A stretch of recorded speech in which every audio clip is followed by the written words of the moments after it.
check. My low tide feet are under attack. The baby inside of you pulls heavy on your bed. But first, keep on tripping. I'm singing real loud today.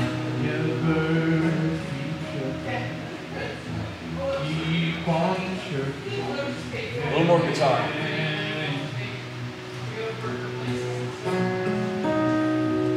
Yeah, the birds keep chirping. Keep on chirping.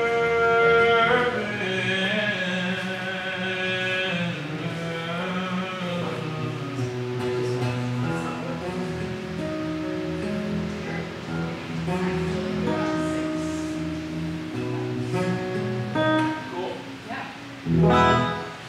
Yeah, I'm not going to adjust it. It changes. We're going to sing to start with. These are all songs off. You don't need a hymnal, okay? And you may have heard this one before in here. It's called This Joy That I Have. The World Didn't Give It to Me. It's by a gospel minister named Shirley Cesar from Chicago. And it goes like this. This joy that I have, the world didn't give it to me. Oh, this joy that I have, the world didn't give it to me. Don't you know that? This joy that I have, the world didn't give it to me. The world didn't give it, the world can't take it away. It's hope. This hope that I have, the world didn't give it to me. Oh, this hope that I have, the world didn't give it to me. Don't you know that? This hope that I have, the world didn't give it to me. The world didn't give it, the world can't take it away. This love, this love that I have, the world didn't give it to me. Have some harmonies. This love that I have, the world didn't give it to me. Don't you know that? This love that I have, the world didn't give it to me. The world didn't give it, the world can't take it away. This joy that I have, this joy that I have, the world didn't give it to me. Oh, this joy that I have, the world didn't give it to me. Don't you know that? This joy that I have, the world didn't give it to me. The world didn't give it, the world can't take it away. Tag ending. The world didn't give it, the world can't take it away. Awesome, good singing.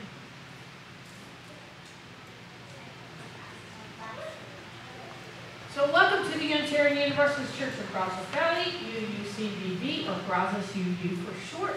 My name is Reverend Kaya, and I am your worship associate today. So we are a welcoming congregation, which means we celebrate and we welcome all people of diverse sexual orientations and gender identities.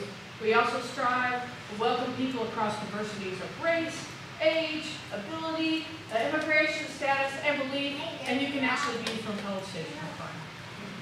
We're okay with that. We are also a congregation working for reproductive justice, and if you are interested in getting more involved in any sort of the political things that need to get happening in the state of Texas, please talk to me or Allison, and we will hook you up. All right. You can also talk to Jerry or Pam. They are social justice lawyers. Talk to them. Okay. Wherever you are in life's journey, you are welcome here. It's nice to see so many people on a holiday, and we have special guests today, so we're real excited because our son and his wife and our grandson, number 2, Vance, is here today. So y'all be sure to have fun with us, and we're going to go to lunch later, and everybody's invited to go to Sweet Paris Creperie in the Century Square, right? Century Square. It's really, really good. All right. If you have a joy or concern, please write it in the book that's being passed around, and I'll read it after a while. Please remember that our service is recorded and available publicly, so you might want to moderate your message because it's going out on the internet. Okay, we had football parking, our first game, and we made $3,600. So thank the people who volunteered. I know Darby was there, Bobby was there, Joyce was there. So there you go. That's pretty good. It's our major fundraiser. There's a sign-up sheet out on the table. If you haven't had a chance to volunteer and help park for the football games, you're missing out. It's fun. Okay. We also have those. How many people are familiar with small group ministry called Soul Matters? We have 3 groups going right now in this church, and we're starting back up in September. So if you are interested in being a small group and you get to talk about things, we have readings, and it's a little bit more structured than just a hangout. But it's a way to get to know more people in the church, and we would love to put you in a group. And we can always start more groups. If you're real interested and you want to be trained as a facilitator, we can help you hook up with that too, so you can get trained. That is also fun. All right, it's time to do the call to worship and light the chalice. But do you have a person to help me? Rory's going to do it. All right. Want me to light the match for you? And then Make it fast. make it fast? Okay.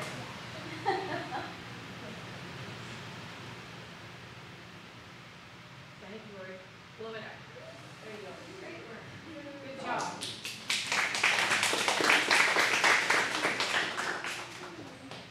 All right, and our quote today comes from William Shakespeare, and he says, "In this, our life, exempt from public haunt, finds tongues in trees, books in the running brooks, sermons in stones, and good in everything." And now please join me in saying our affirmation. Love is the spirit of this church, and service is its gift. This is our great covenant, to dwell together in peace, to seek the truth in love, and to help one another. As Unitarian Universalists, we know that there is a spark of the divine in every being, including every person in this room. So this is your opportunity to say howdy to all the other people in the room. Please make an effort, a special effort, to say hello to people you don't know, and hopefully you have your name tag on, which makes it easy for everybody. But we're trying to get to know everyone, and especially talk to people who are younger than you and older than you. All right? I'll let you know when it's over.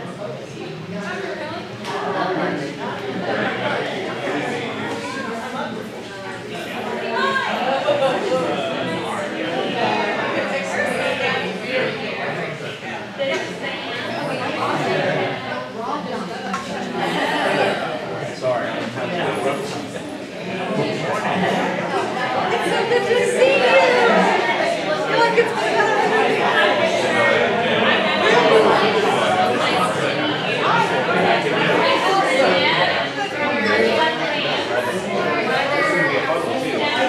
Did you listen to the part? But I'm assuming she's going to take the lead. We can sing. I'll catch the baritone one and do the dance, or one of it. There was no music. Just had to pick it up by ear. So just make something up. It'd be great. Good morning. Good morning. Good morning. How are you? Good morning, Kathy. Good morning. How are you? Good morning. How are you doing?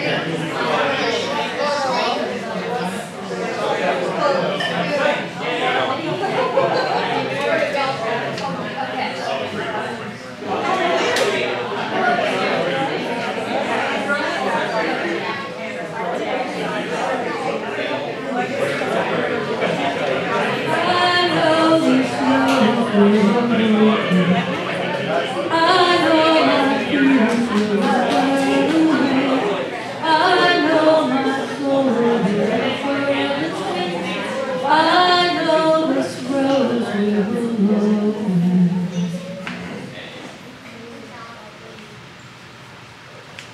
you don't know, and you don't have it on your calendar, that the installation dedication is October 14th at 4 o'clock, which is Saturday, not Sunday, then you're missing out. And there is an invitation postcard on the table. Pick one up, invite your friends.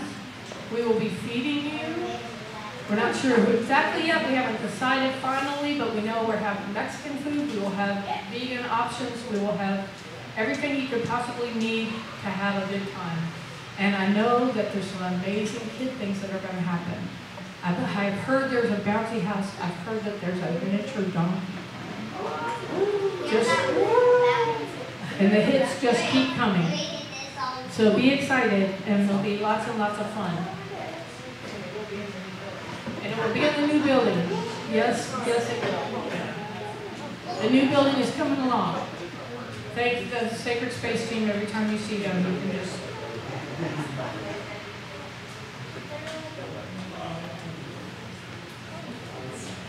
All right. And now it's time for Allison to tell us a story. Good morning. Good morning. Nope. Awesome. My name is Allison, and each week I tell a story that can apply from 0 years old all the way till you're 99 plus years old. It's called The Time for All Ages. And today, Dr. Chatwin. I usually just call him Warren, so whenever you get away with the Dr. Chatwin, I like to recognize his accomplishment. But today Lauren's talking about trees, and so our story today is called Be a Tree, and it's by Maria Gianferrari. Practice that, didn't get it, that's okay. And Felicita Sala. Okay. Be a tree. Stand tall and stretch your branches to the sun, and you can stretch if you want. Oh. Your spine is a trunk giving you shape, holding your crown and channeling your food. So what shape do you want your spine to be?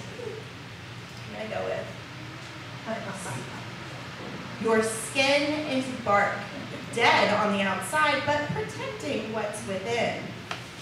Beneath your bark are layers such as sapwood, carrying nutrients to help you grow bigger and stronger, and heartwood, shout out, strong as bone to support you. In your heart center is your pith, keeper of nutrients when you were a sapling. High above your crown may be round, weaving, pyramidal, broad, but let it spread.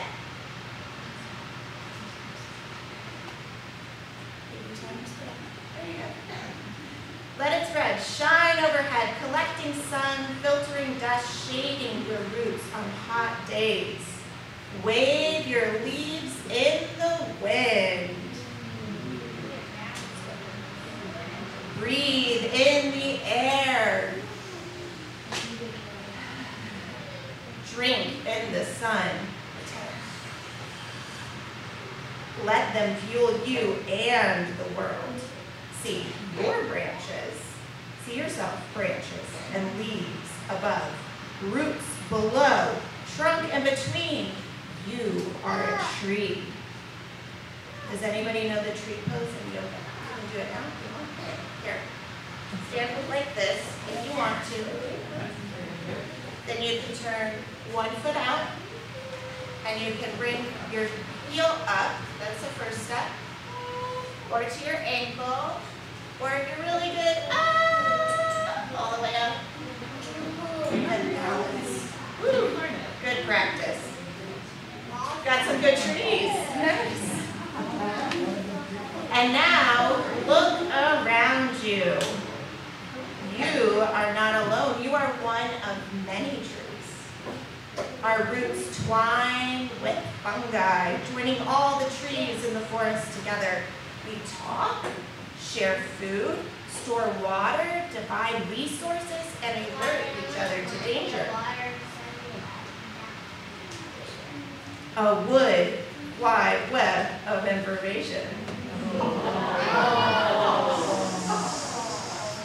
We purify the air. We anchor the soil, preventing erosion.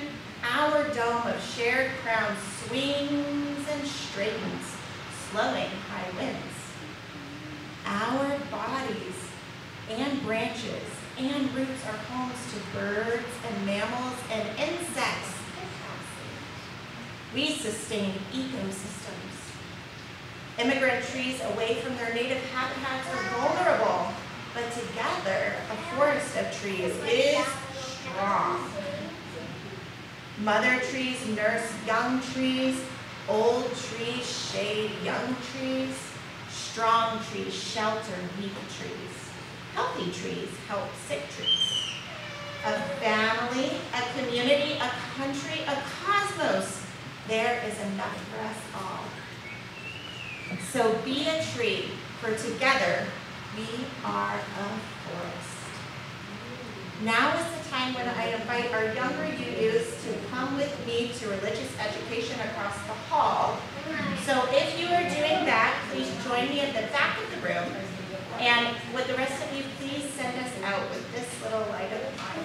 This little light of mine, I'm gonna let it shine. This little light of mine, I'm gonna let it shine. This little light of mine, I'm gonna let it shine. Let it shine, let it shine, let it shine.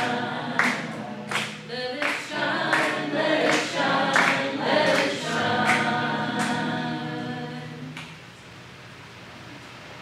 Yeah. So you can tell that we're not using the hymnal, and because we're going over some songs that we may sing at our installation dedication, I thought y'all might want to know them. And one of the great things about gospel music, which is all the source of all these songs that we're singing, is even if they're newly written, you learn them and you learn the parts all together, so you can teach it to somebody else, or you could sing it while you're doing something at home. But I heard this song at General Assembly, and it's by this woman named Brazos. And the words are really simple, and it just goes, change is coming. What do we need to imagine to be ready? To be ready for the change. That's the words. So it starts with the bass part. So the bass and the guys, if you have a low female voice, sing the bass part. But you can learn, everybody can learn the part. And so it goes like this. Change, change, change, change. Beautiful, right? Change, change, change, change. Let's hear you sing it back to me. Change, change, change, change. Keep going. Change, change, change.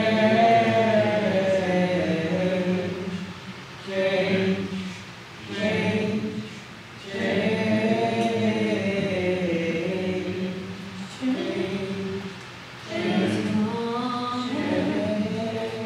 what do we need to imagine?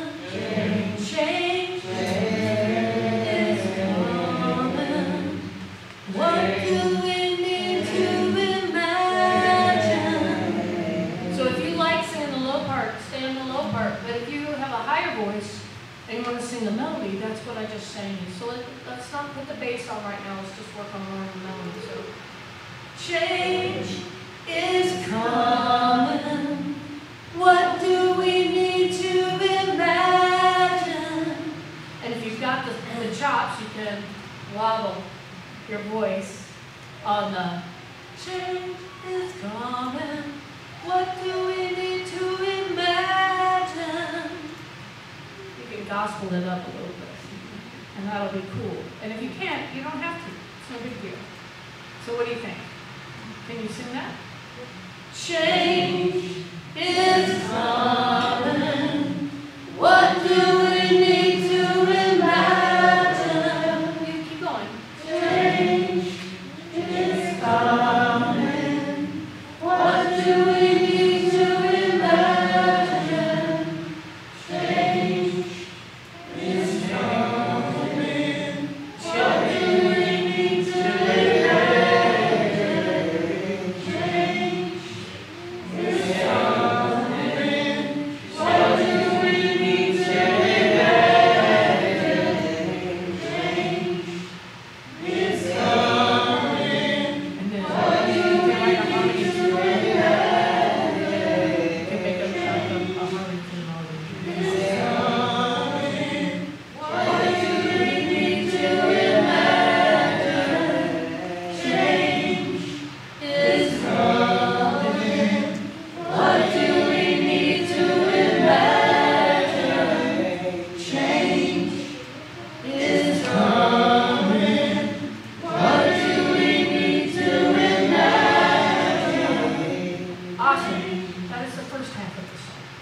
brokenness, there's hope.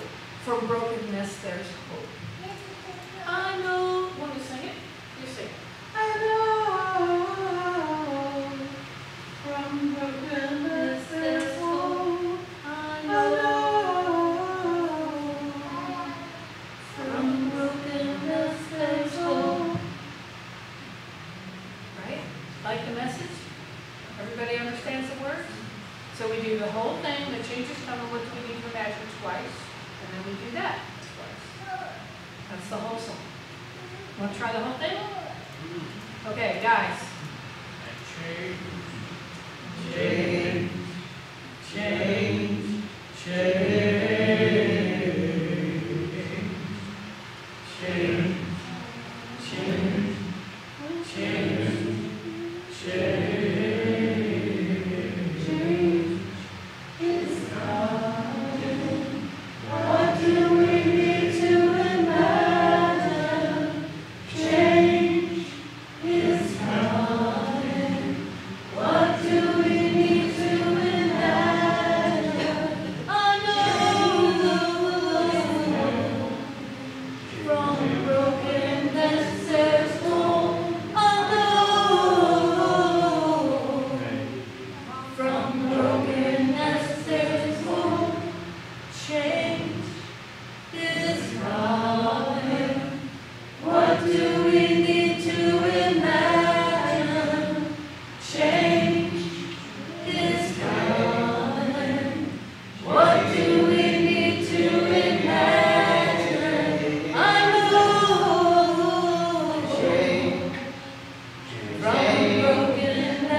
Did everybody get to write their joy or concern?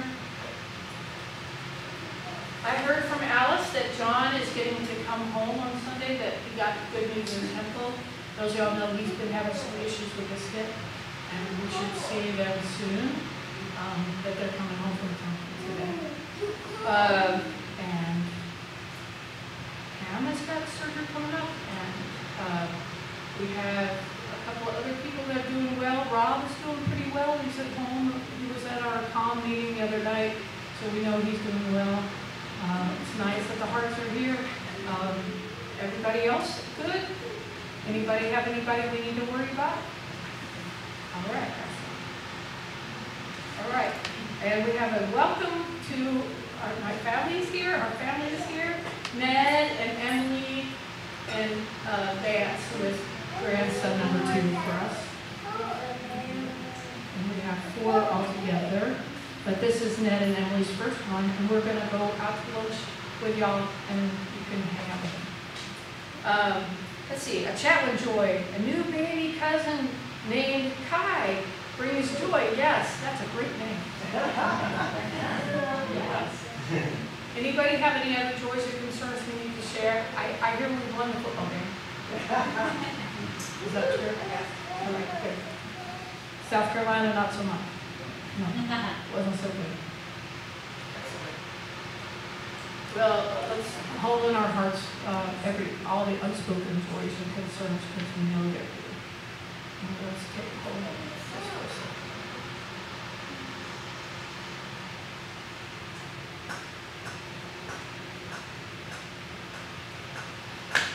All right.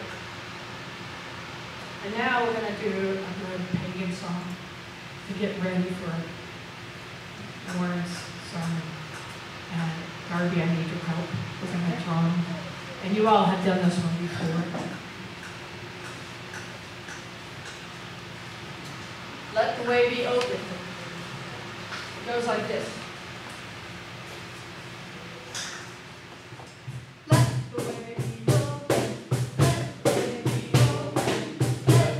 be open. Let the way be open. Let the way be open. Sing with my holy.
Some of the facts, the lessons, the things that I have learned from trees throughout my life and through my spiritual journey.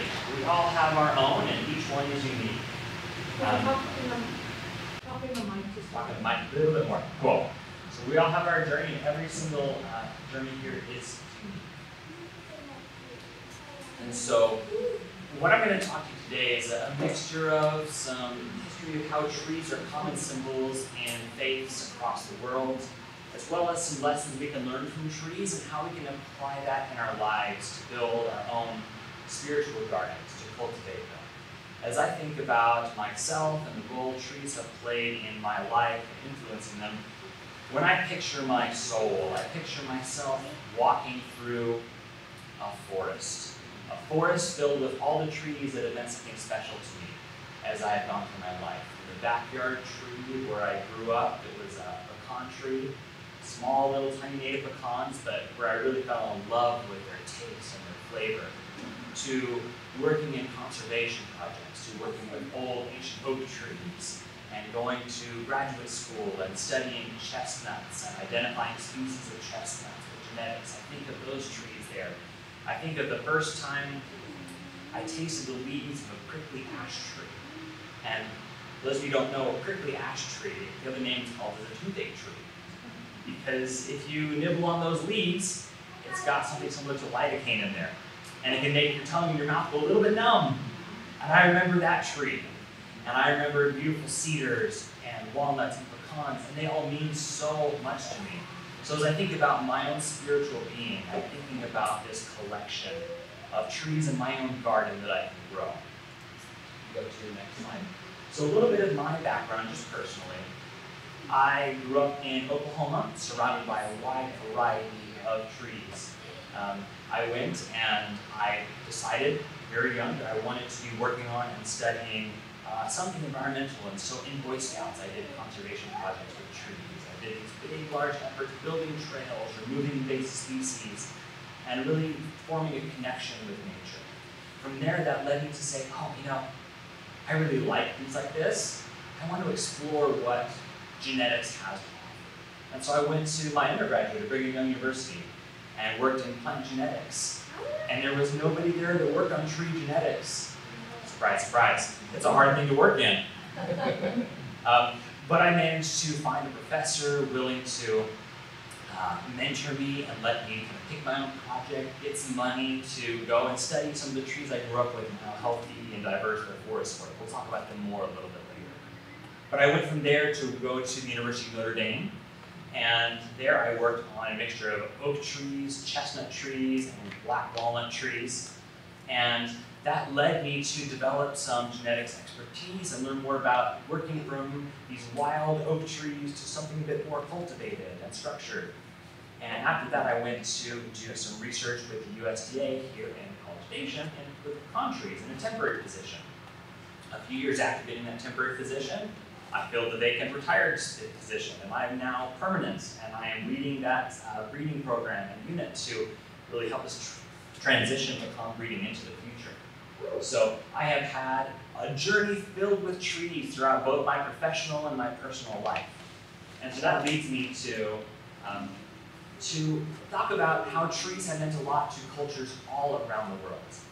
You know, we have many, many different mythos and stories and religions that have trees as central figures. And it's no surprise because throughout our species' history, they have been givers of sustenance, and strength, and shelter. There's reason we have such beautiful metaphors surrounding trees. So in Christianity, we often have the metaphor of the tree of life. And go to the next slide. So on the far left here is a beautiful stained glass from St. Mary's Church in the United Kingdom. And it's their interpretation of the tree of life. The Christian story and mythos begins with the tree of life and Adam and Eve in the Garden of Eden, and then another tree, the tree of knowledge of good. And their choice to not take out the tree of life and instead take out that tree, the other tree, to gain knowledge.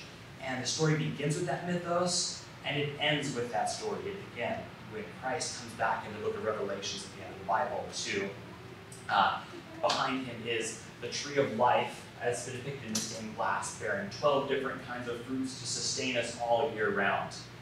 And so that's a myth that's been interpreted in many different ways by different backgrounds, but it's a central figure of the Christian mythos.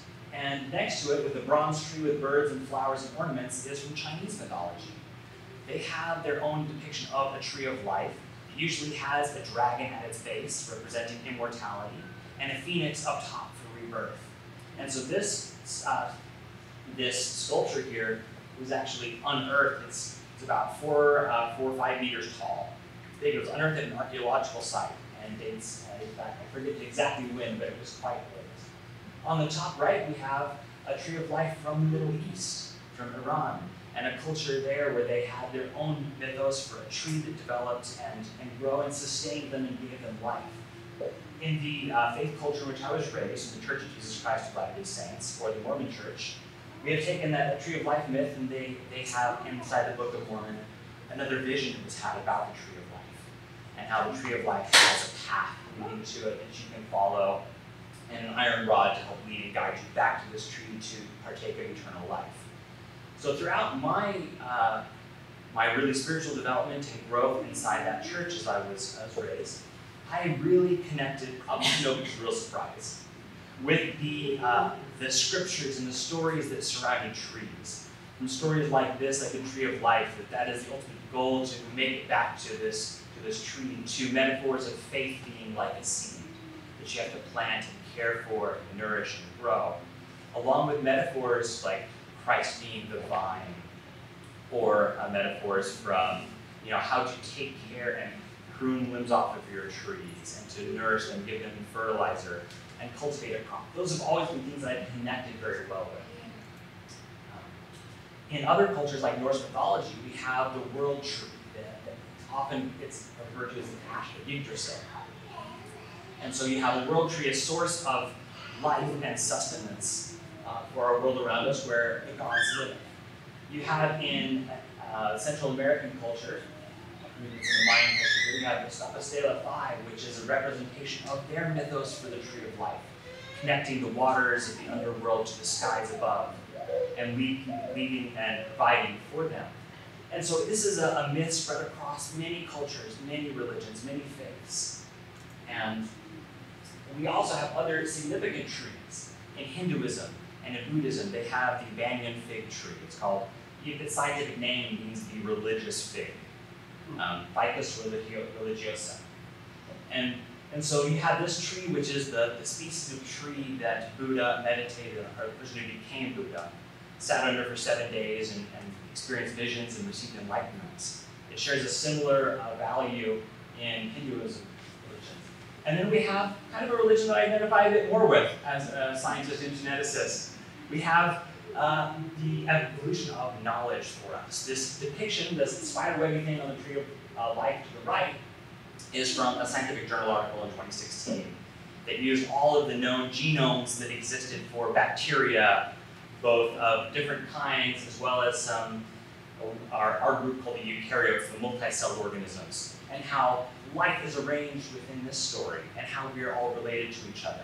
And so that big group up top, it's all kind of connected into the 2 different groups of bacteria, the rainbowish group and the bluish group. And then we're down that little green in the bottom right, related to everything else that's multicellular. So Our tree of life story continues to build, it continues to grow, and it really pervades through a lot of our existence here. To the next slide. So that leads me from kind of where we come from with trees being significant to so many of us for so long, to what can we personally take away and learn from them? As we consider our own spiritual gardens, what can we do to cultivate or care for those? So 4 lessons I'd like to talk about today from trees is that trees are adaptable. They are methodical. They are communal, and they rely on their community, and they are beautiful. But that beauty isn't always how individual one must think about it. So talking first about adaptability.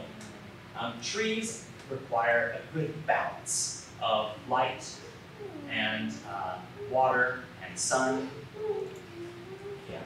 And so in here, wherever a tree is planted, it takes a balance of water, of light, of nutrients, of sunshine, and of shade. If you're out of sync and out of balance with any one of those factors, it causes stress on a tree.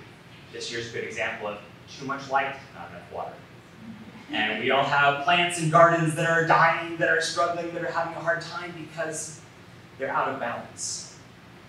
And trees are resilient. You can see this in their tree rings. They can adapt. You see those bigger, fatter rings toward the middle while the tree was young. Those are years where there was a lot of water, a lot of growth. And they were able to really thrive and put on a lot of layers of cells to make up this big ring. And then you have other years where those rings are very tight, very close together. Those are years where that tree was just hanging on, just surviving. It wasn't trying to build out new things, to metaphorically get new hobbies or discover new interests. It was just making it through that season of life that was challenging. But after those small rings, there are bigger rings that follow. And so trees, much like us, we need to adapt to where we are and try to work to find balance. So thinking about yourself, your life, where you are at this point in time, what might be a little bit out of balance for you? What's something that you can take away to try to say, there's a small thing I can try to work on improving my balance there. Or recognizing that this is just a season of survival for me. I'm going to make it through this, and I'll think about growth after this time. Both are valid places to be. So these trees are adaptable, and coming along with that, they're very methodical. As a wise old ant once said, don't be hasty. And it takes, paraphrasing, but it takes a very long time to say anything in Old Entish. So we don't say anything if it's not worth saying. The Lord of the Rings. Trees grow very slowly, and they take a long time to do what they do best.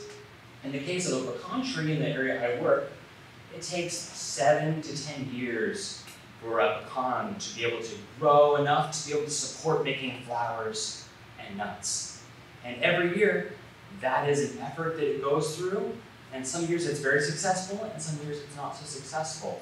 But it's an effort of long-term, every year, of building, of stockpiling resources, of putting resources out to create the future they want, metaphorically, for themselves and their passion. So it takes a lot of years to make this happen, but it results in something beautiful for us. So as we're going through, as we're thinking about our lives, our spiritual journeys, where we find ourselves now, what slow, big projects should we be working on? It's okay to take small steps. It's okay to make gradual progress because we're getting there. We're becoming the person, the human, the spirit, the soul that we really want to be over time. So in your garden, be methodical. As a little bit of a deviation, you're talking about my profession. Pecan breeding takes a very long time. And you can go ahead and click through some of these here. I think it has an animation here. This is part of the slide I use in my professional presentations where pecan breeding takes so long because every year we're making new crosses of pecan trees. We're evaluating how resistant they are to diseases.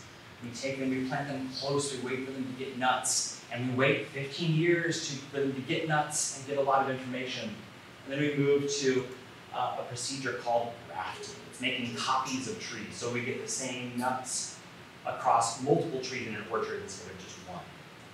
But this whole process of tree breeding, I have a hard time talking to people that work on corn and soybeans and cotton. Because they can go to Hawaii and they can grow 4 crops in a year. They can do so much. Whereas for pecans, the breeding program I work for has been running since 1931. In that time, we've released 32 different new types of pecans for the commercial industry.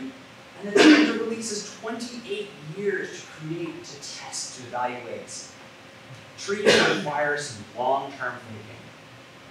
And so we have to be methodical and we have to be careful about decisions we make, because if you get off track, it's very hard to get back. Go to the next slide, please. So I want to come to this concept of community. In the book that Ms. Allison read for us, she mentioned, that we are all one big community. Each of us is a different tree. We all are interconnected.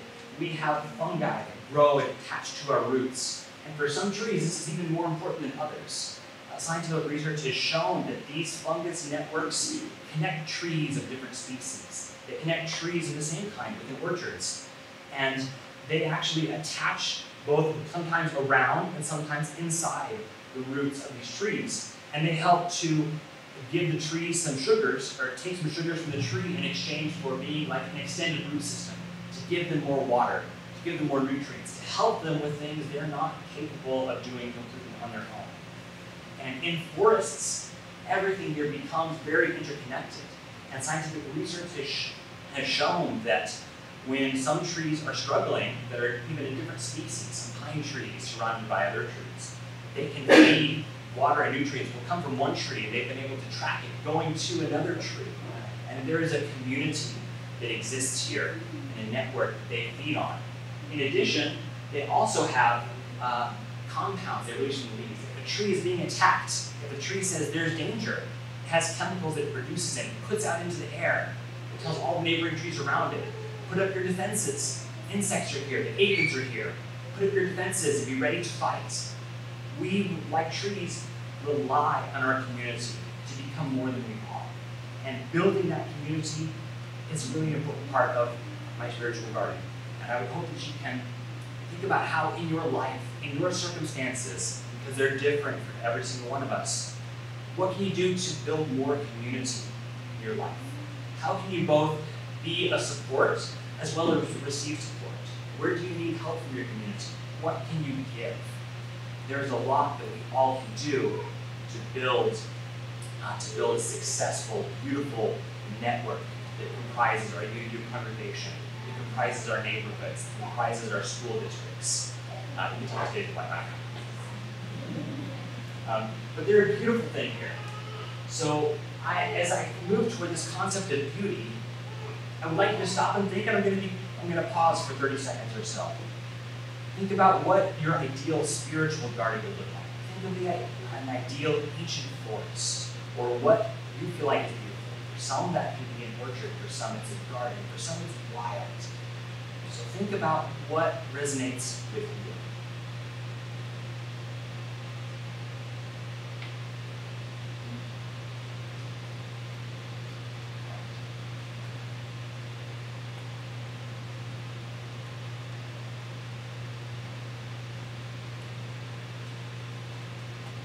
As you immerse yourself in this vision, this idea of peace, of nature, of community, of resilience, I would bet that it looks very different for each one of you. My younger self would have thought of ancient forests as big, tall, towering redwoods, big, beautiful trees that are so massive and huge, and trees that have existed much longer than human lifespans. For us, we are the blink of an eye for some of these trees. Ancient bristlecone pines that lived for thousands of years. But as I grew up in Oklahoma, my idea of vision of ancient forests kind of began to change. Go to the next slide. I'll share with you some of my vision, some of my interests. I mentioned working with some of these oak trees. And so I grew up in Tulsa, Oklahoma, so kind of the top middle white part of here of this map. And one of the projects I did in Boy Scouts was where I got to meet a professor from the University of Arkansas who helped to make me aware that we have ancient old growth forests that existed all around me.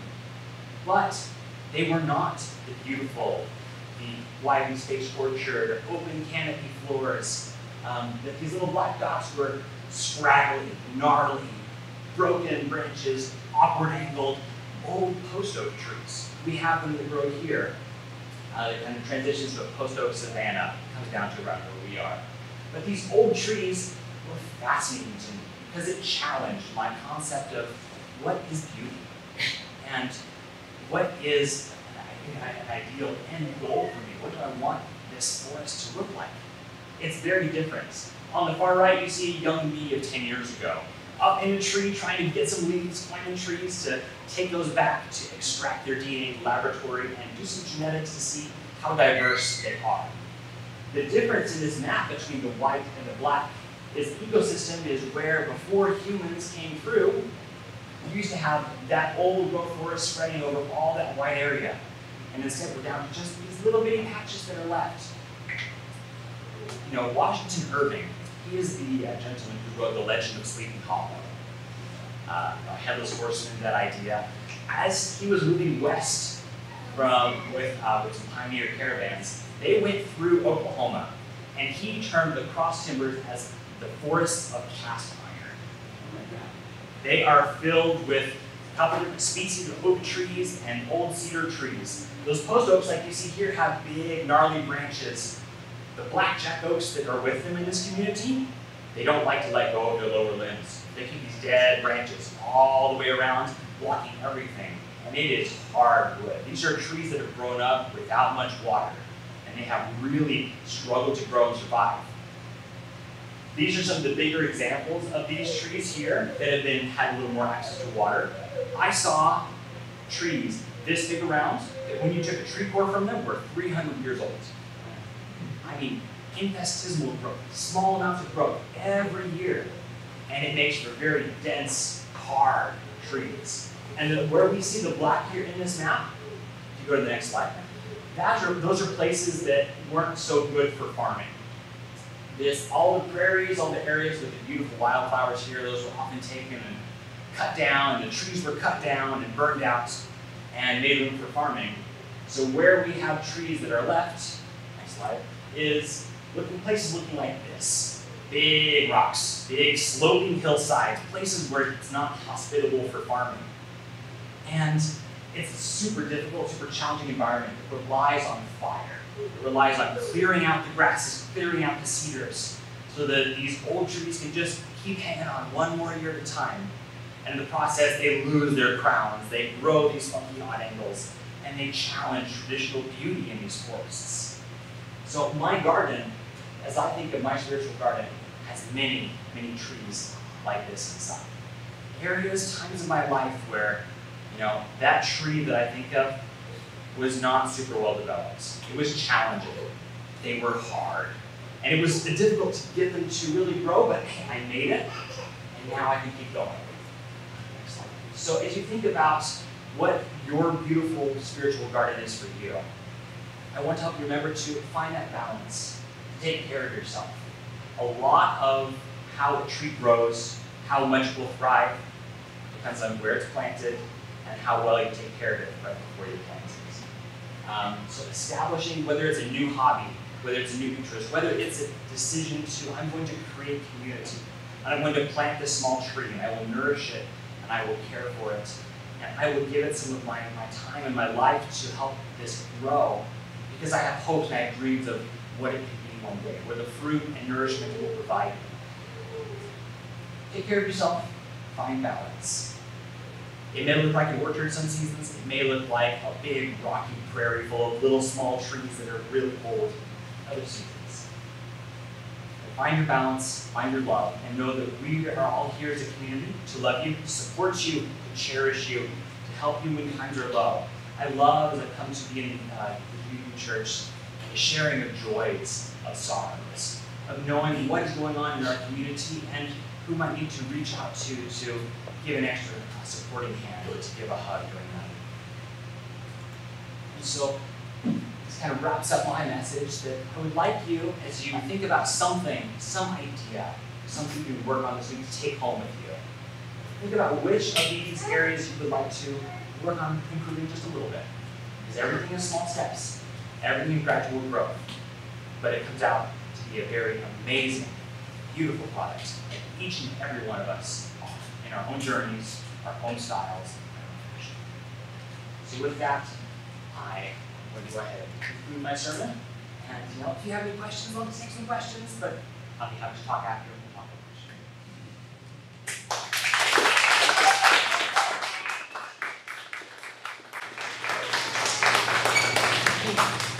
Thanks, Warren. All right. So, now's the time in our service where we take up an offering to help sustain and strengthen this place which is sacred to so many of us. A community of memory and of hope, for we are now the keepers of the dream. We, the church, now votes every May for 4 organizations, local organizations that we want to support with half our donations.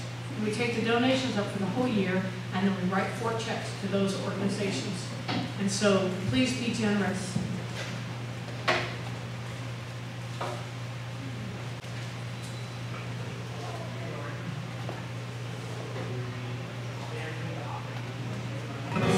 This is Ned, and he is a songwriter, and he'll tell you about his music. Yeah, hi guys. My name's Ned. I'm Megan Kaya's son. I'm happy to be here with you guys. This song is meditation. Honestly, Dr. Warren, your sermon was beautiful, and this is a kind of a meditation on the same thing, just the balance that nature has inherent within it and the lessons that we can learn from that. Here we go.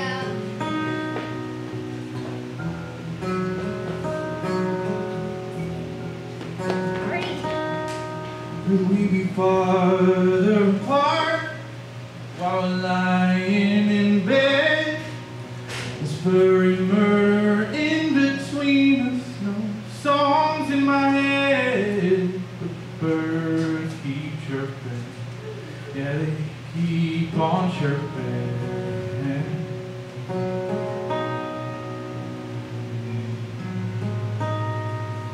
My low tide feet are under attack. The baby inside of you pulls heavy on your back. And the birds keep chirping, yeah, keep on chirping.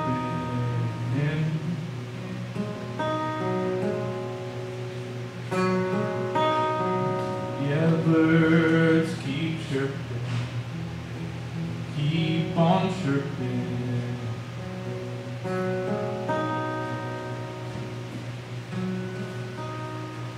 Such odd little creature, so fragile and free. The thing that makes them breakable keeps them light on feet. Yeah, the birds keep chirping, yeah, keep on chirping.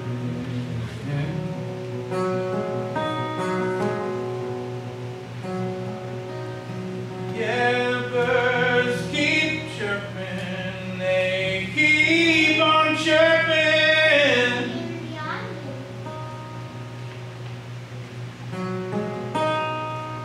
I'm an odd little creature, so twisted up by my mind. The thing that makes me levitate also keeps me in a bind, but I'll keep on chirping, keep on chirping.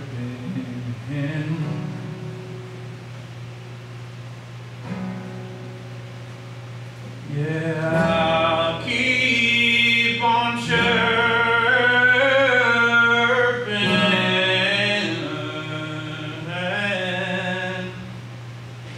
Yeah, keep chirping, keep on chirping.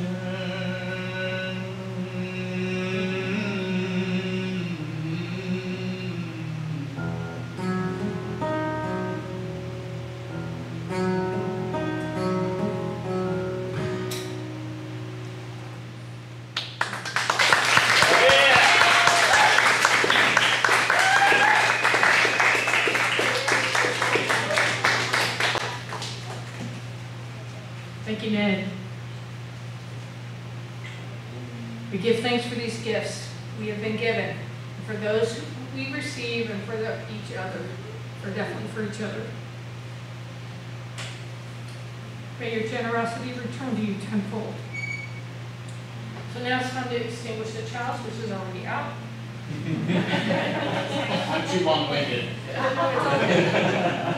We extinguish this flame, but not the light of truth, the warmth of community, or the fire of commitment. These we carry in our hearts until we gather together again.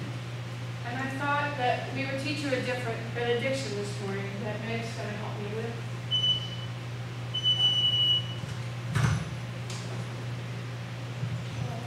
It's a family affair.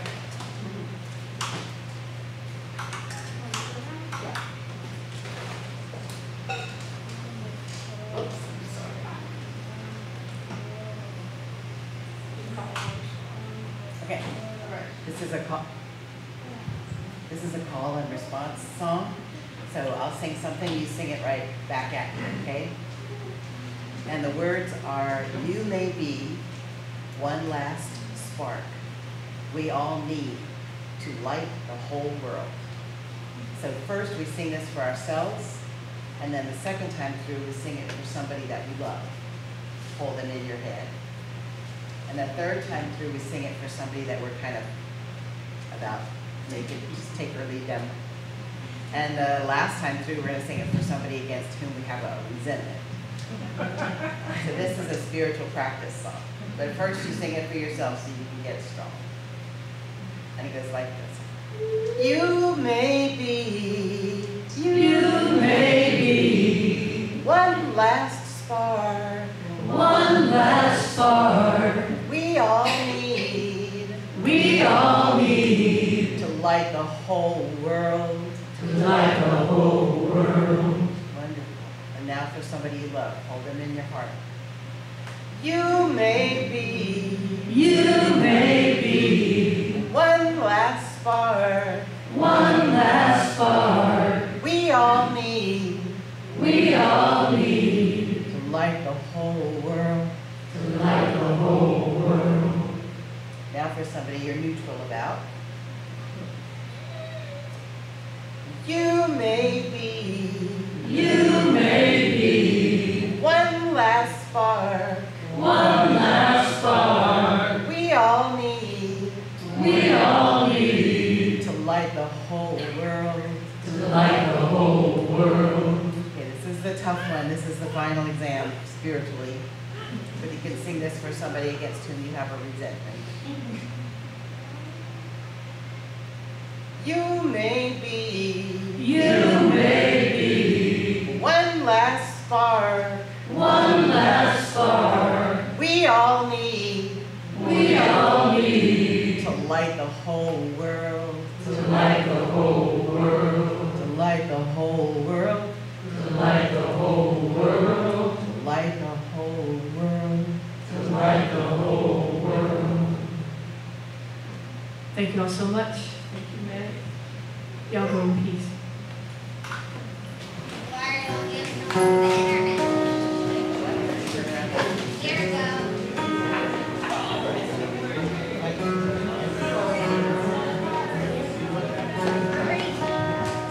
Maybe farther apart, while lying in bed, whispering myrrh in between us, no songs in my head, but birds keep chirping, yeah they keep on chirping.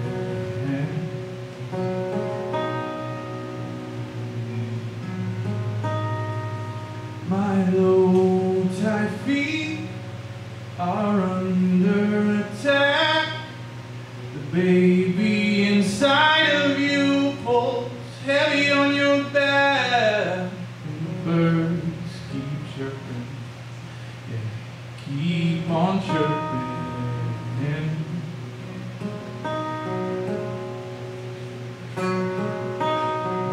Yeah, the birds keep chirping, keep on chirping.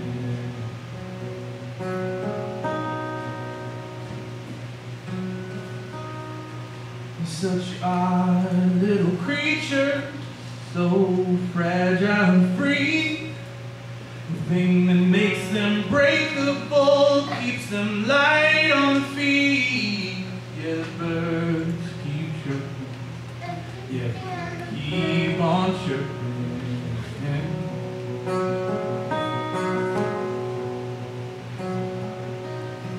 Yeah, birds keep chirping. They keep on chirping.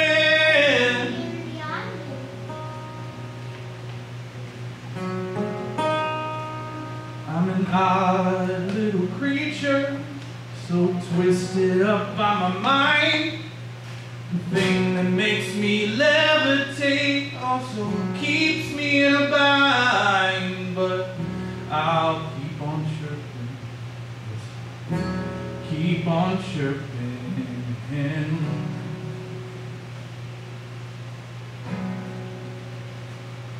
Yeah, I'll keep on chirping.